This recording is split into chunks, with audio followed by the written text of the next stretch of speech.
Hi everyone, my name is Jesse Lynn.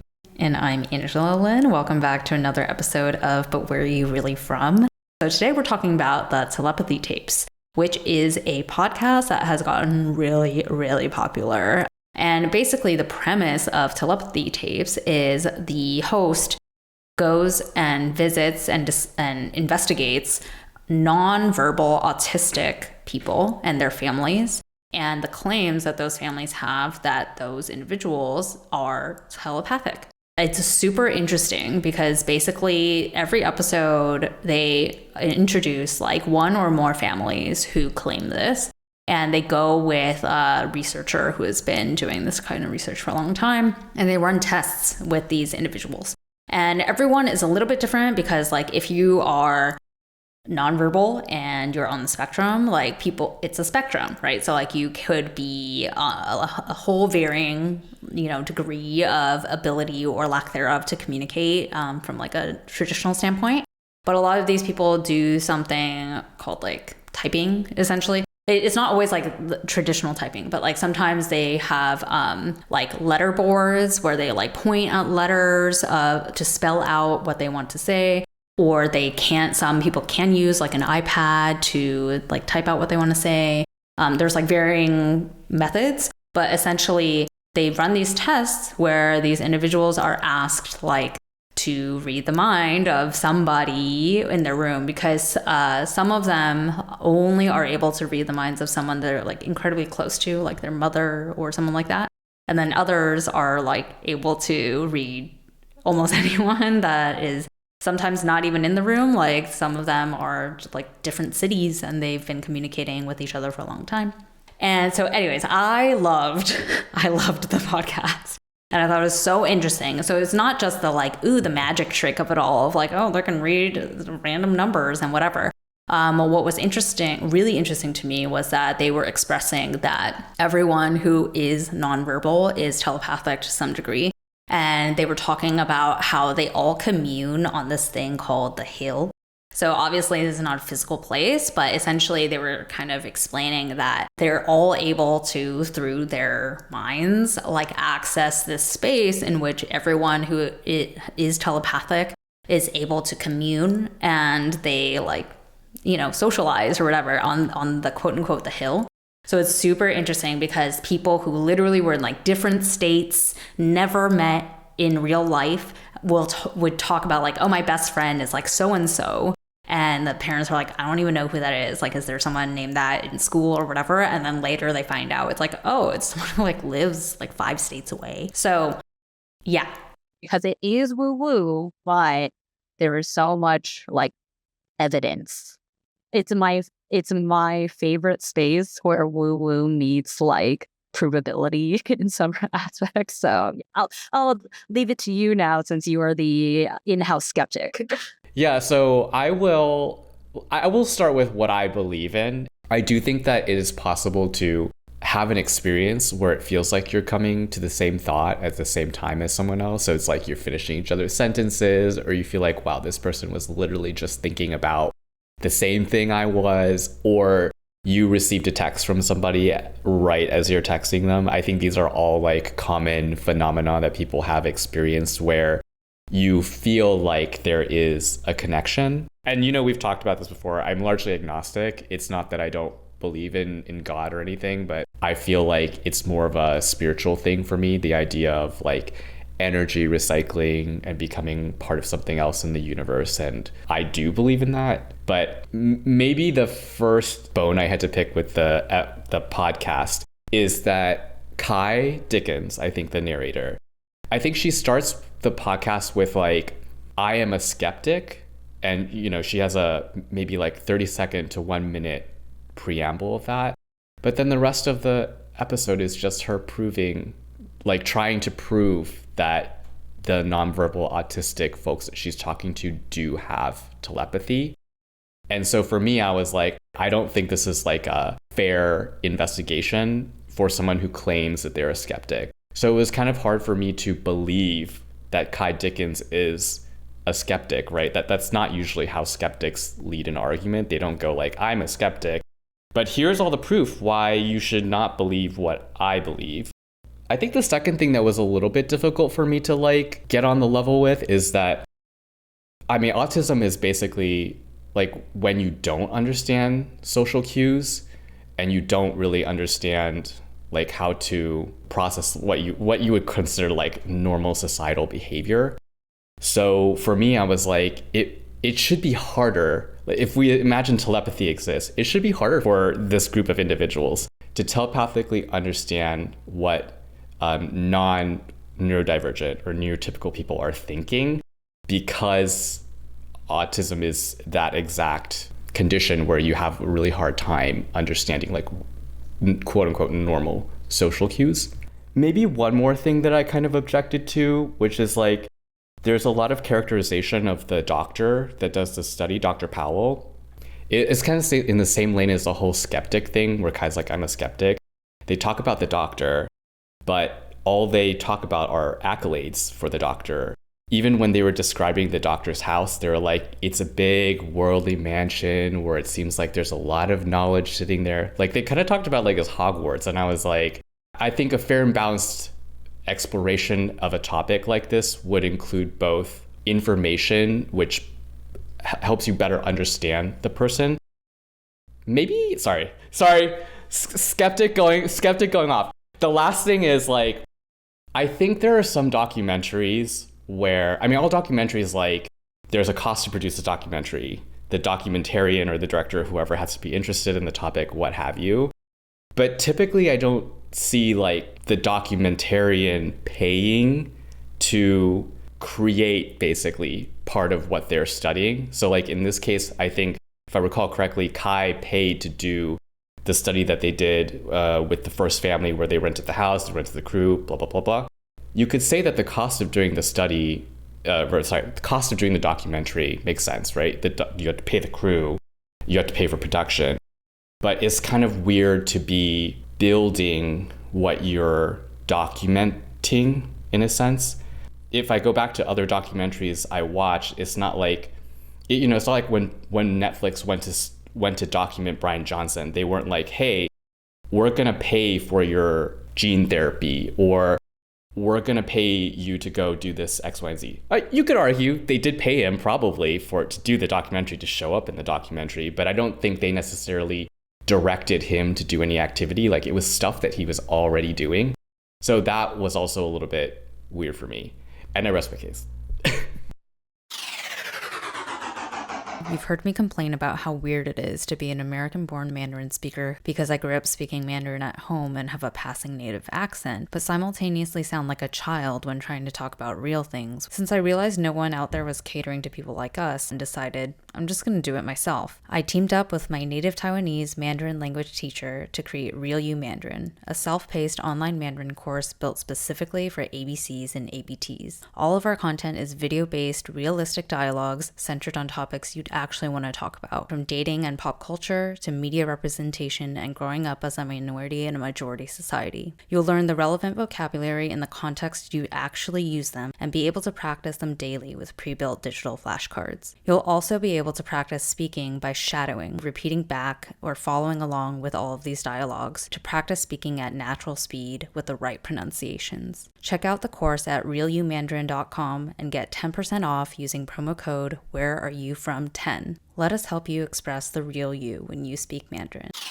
Hey listeners, wondering how you can support us? The biggest way is by increasing our visibility by following us on Instagram at WhereAreYouFromPod, on TikTok at But Where Are You Really From, subscribing to our YouTube channel under But Where Are You Really From Podcast, rating and reviewing us on Apple Podcasts, and telling your friends. The more people we can get to listen to the show, the more we can continue spotlighting different perspectives and stories. And if you feel so inclined, we're also accepting donations at buymeacoffee.com/whereareyoufrom. Thanks y'all. To hit on some of the things you mentioned, I agree with you. Yeah, I don't think she was very like, here's pros and here's like a skeptic's view. I think I agree. I remember her distinctly saying, I'm a skeptic. And then it was like, I'm on board. I think as someone who is more woo-woo, I can empathize with like immediately just jumping on board, because there's an aspect of like everyone is a skeptic until they see it or feel it themselves. Regarding the doctor, so Yeah, I agree. It's like they painted it as some like fantastical, whatever, surroundings, but they did spend quite a bit of time talking about how she was exiled by the academic community, essentially, for studying this stuff. So they did bring up that aspect of it, although I kind of feel like it still leans into like they're on her team about it because they're kind of presenting it in a way of like she was unfairly like treated this way. Okay, sorry, what else did you say? I don't know, like hard to That I think it would be difficult for someone with autism to process the Yes. thoughts of someone Okay. that's This is my big one. This is the cross I will die on the everything you brought up. So as a woo-woo person, right? As someone who has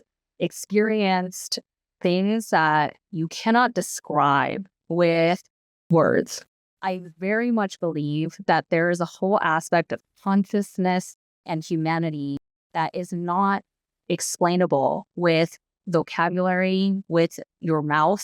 And just because somebody is not able to speak in the way that society dictates is quote unquote norm, does not mean that the part of their consciousness that can connect to other human beings, to other living things, is not just as capable, if not more capable. Because let's say hypothetically, this is all true, right? I very much can see how if somebody is so unable to use certain aspects of their body and their humanity from like a motor function, from a quote unquote normal cognitive, like verbal standpoint, that they would fine tune the rest of it. It's similar to blind people becoming super sharp in their hearing and like other senses, right? Like if you lose something, you have to, the other parts of you have to sharpen because you have nowhere to focus for those other things you've lost, right? So I can believe that if someone is essentially like cannot move or like it, doesn't have real control over their body, doesn't really have the ability to speak, it doesn't mean you can't think. All that stuff I don't believe is connected to like your ability to have motor functionality per se. Again, as someone who like did experience these like woo-woo things, when I used psychedelics for therapy purposes, I distinctly remember one of the first experiences I had was so incredible because I could see music. It was like, the senses were not working in the way that you think they're supposed to work. I was hearing color and all these things that like should not be possible based on quote unquote normal, whatever. And also when I did the Life Between Lives session where I was like regressed into my quote unquote soul self and whatever, the amount of unconditional love and just pride in me for being who I am as a soul, regardless of what I've done in life or regardless of anything. It was the deepest and most profound feeling of love I've ever felt in my life. And I have never been able to recreate it in like my normal flesh life. And you can say all this is just like, hallucination or whatever you want. But the fact of the matter is I've felt these things and they are not describable. And the things that the people described, the nonverbal individuals, they described like the hill, right? They talked about where all these souls gather. They mentioned these beings that were there as kind of like guides or protectors, and that they were in this like academic setting where they were kind of like, they would go there and like learn things and like learn about life and learn about each other. And their takeaway was that nothing matters in life but love, unconditional love, empathy. It was like everything I learned from those like psychedelic experiences, from my soul experiences, they were echoing. As someone who is biased towards that already, I could see that if somebody is essentially detached from their physical being because they're unable to use their motor functions, quote unquote, properly, that they would be more attached still to their like soul consciousness because there's nothing else to do about that. Like you cannot operate the fleshly part of our being, right? And so that's my whole spiel is like, I think the idea of saying that autistic people cannot possibly process neurotypical people's thoughts telepathically because they can't even process it in a normal way, like some normal way, is not necessarily the right way to think about it, because you're still applying the like quote unquote normal way to think about it. And this also gets into like philosophical things, right? Like the one thing that science has never been able to understand is how consciousness works. So it's really difficult to try to say that and definitively know that these individuals cannot possibly be doing this thing, because it's exactly in the world of consciousness that has literally like no essentially like that scientists can't figure out. They know how to study the brain, they know how neurons work, they know all these things, but they cannot explain where consciousness comes from, like why it works, why they cannot make AI conscious, why they cannot make lab created tissues suddenly have consciousness. Like, so yeah, anyways, my passionate rebuttal to this. Yeah. I want to clarify, I'm not saying that autistic people cannot process the thoughts of non-autistic people, but it's harder to see that they could understand the thoughts exactly. And I think if you go into the spiritual world, I mean, it is hard to say. You're absolutely correct. Like, there is no empirical study of consciousness or explanation of what consciousness is. So you could be right. Like, there's no way to refute what this podcast documents, what the experience these people are having. I just think that because there is no explanation, it's hard to say, like, to really believe in what is being shown. You mentioned though because when we did that episode where we respectively talked about our drug experiences, that some of the things overlapped, like the feeling that you were so connected and one with everyone, right, while you were under the influence of the drug. But that is one of the main like learnings that everyone who does psychedelics has. It was like the main thing that all these nonverbal people kept saying. They're like, love is everything. We're all connected. Love and empathy is everything. I believe in that message, but I think that like the universality of certain messages, there's been all kinds of conversations around like universality of messages like that, or like why dragons show up in multiple culture depictions. And it's hard to explain, just like consciousness is hard to explain, right? It's hard to come to a conclusion as to why these things exist. And for that reason, I think it's also possible to think about the origins of these messages as just things that we deeply feel that are important to us.